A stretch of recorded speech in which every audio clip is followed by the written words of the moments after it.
The most simple way to define blended learning is the combination of face-to-face and online instruction. There are a lot of potential benefits that can come from blended learning. I like to talk about the potential advantages in terms of the 6 Ps.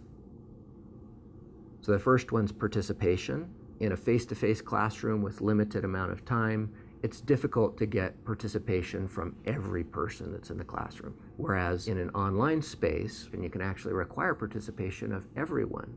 Another one of the Ps is pacing. Pacing is really challenging if you have people at a lot of different levels.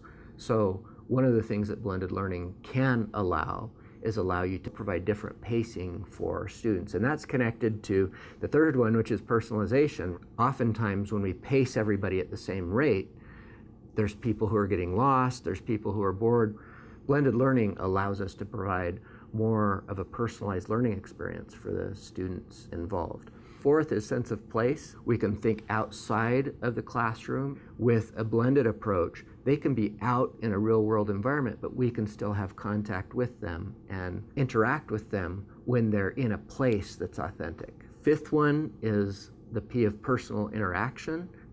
Oftentimes, we can structure the online portions of a blended environment to enrich the personal interaction that we have with students. Sometimes people think of online as being very impersonal, and it can be if it's just interaction with content. But we can create personal interactions online with students that are targeted and focused to the feedback that they need.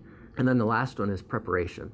One challenge that almost all teachers face is students coming unprepared to class. There are a lot of ways that we can use blended learning to help not only students be prepared ahead of time through the use of online assessments and quizzes and that kind of things, but also allowing the teacher to be more prepared to teach effectively. If the teacher has good dashboards and information from the online portions of blended learning, then the teacher can prepare a lesson or instruction for the day that's targeted to the needs of the students.